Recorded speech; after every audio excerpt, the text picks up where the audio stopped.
when a residential gas line erupted in north central Austin. Everybody was in a chaos, panic. On January 9th of this year.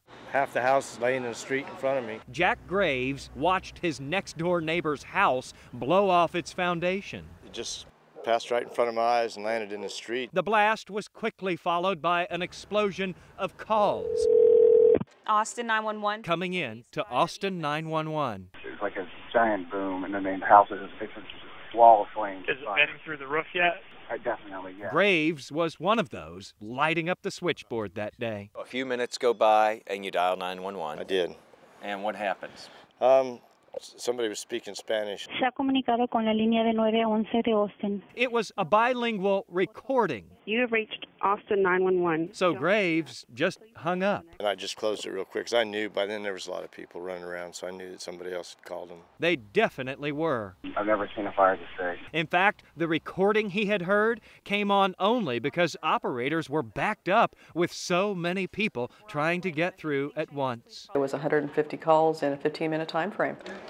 That's incredible volume, but double that number tied up the lines on February 18th of 2010. The plane crashed. When a pilot purposely plowed his plane into the Echelon building in northwest Austin. I saw the whole thing happen. Those are extreme examples, but it is becoming more and more commonplace now to have multiple calls coming in for the same emergency. Every day there's at least one event.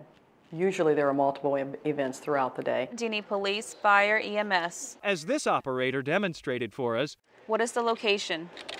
the staff that works the hotlines here What is your name, ma'am? is well versed in answering all those calls. The police will come out as soon as they can, ma'am. In the past 12 months, they've picked up almost 818,000 times.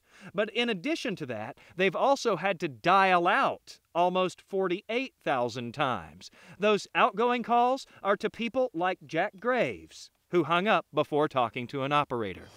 When hang-ups happen, of course, no one knows why that caller was calling. Does he have any weapons? So operators are required to reverse dial them just to see if they may have a separate emergency. We do not assume that they're all related to the same event. So if you call, it really, really helps us if you stay on the line until you talk to an operator. And if you hang up, even with that kind of volume, we still need to call back. Emergency officials say that preventing many of those callbacks would sure save some valuable time Austin 911. when lives are on the line. Jason Wheeler, Please stay away from him till the police arrive, ma'am. KITV News.